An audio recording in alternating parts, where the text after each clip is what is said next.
Crash Bandicoot, the orange marsupial who was thought to be dead in the water, has now arisen from the grave to deliver a platforming experience like no other. After over a decade of painfully mediocre releases, not counting these ones of course, we have finally got a brand new Crash game.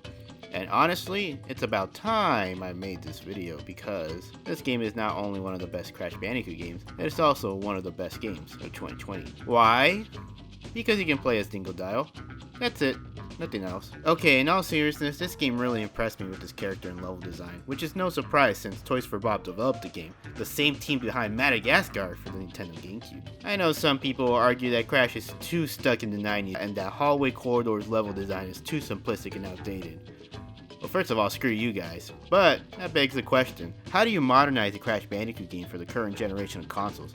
Well, the answer is quite simple really. You take what was good from the first 3 games and expand on that. Branching pathways that make the platforming non-linear, challenging boss battles, multiple playable characters, and an art style that is vibrant and fresh. I mean, goddamn, look at these animation and cutscenes. They are very reminiscent of a Saturday morning cartoon. And to spice things up, there's the inverted mode, which is a unique take on a mirror mode as you go through the levels with various filters, offering replayability. So yeah, the gameplay is really good, and I absolutely love the various themes of the level. Some of my favorite levels include this New Orleans inspired festival where you feel the beat of the music.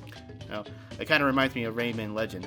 And this level where you crash land on an extraterrestrial planet, and boy, is this level gorgeous. I am a sucker for sci-fi, and never in my life did I think I was going to play a level where you ride a space alien as Coco in a unicorn suit. There are some cool little references sprinkled in there, such as the name Crash Landed, which is referencing the cancelled reboot title back in 2010. The new characters introduced in this game are these quantum masks, which I was skeptical at first because, you know, Wrath of Cortex. But unlike that disappointment, these are not boss battles, these are abilities in which they help you traverse through the levels, such as manipulating the gravitational pull. And, you know, now that I think about it, Wrath of Cortex would have 100 times been better if Crash was able to harvest the power of Earth, Wind, Fire, and Water. And you can play as other characters with interesting gimmicks up their sleeves, and it mixes up the gameplay in such a unique way where it doesn't steer away from the main platforming. Now it's time to talk about things I didn't like about the game. The long loading times. Like seriously, what the fuck? How's the Wrath of Cortex loading screen better? And as much as I enjoyed the boss battles, I kinda wish there were more of those. There are some notable characters missing like Tiny Tiger and Ripperoo, so more of those classic boss battles would have been cool. Gender bend entropy.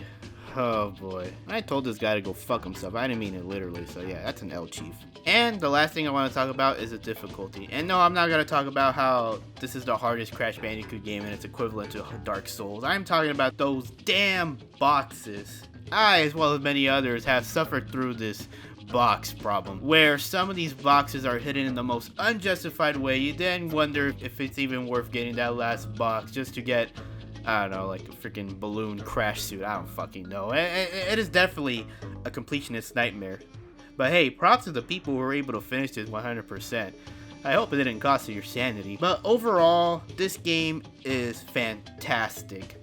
Truly one of the best in the franchise. You can tell just how much heart and soul is put into this game. Toys for Bob understood Crash and what it means for us fans, and they should really commend themselves for this achievement. Crash Bandicoot is not a relic of the past anymore. He is the future of 3D platforming, and he has definitely proven himself to the good people of Earth that this genre of video games can strive into the modern world. And I cannot wait to see what the future will behold for this crazy Bandicoot. Now, go play the PS5 version so you can feel the suck of Dingodile. Whoa, baby!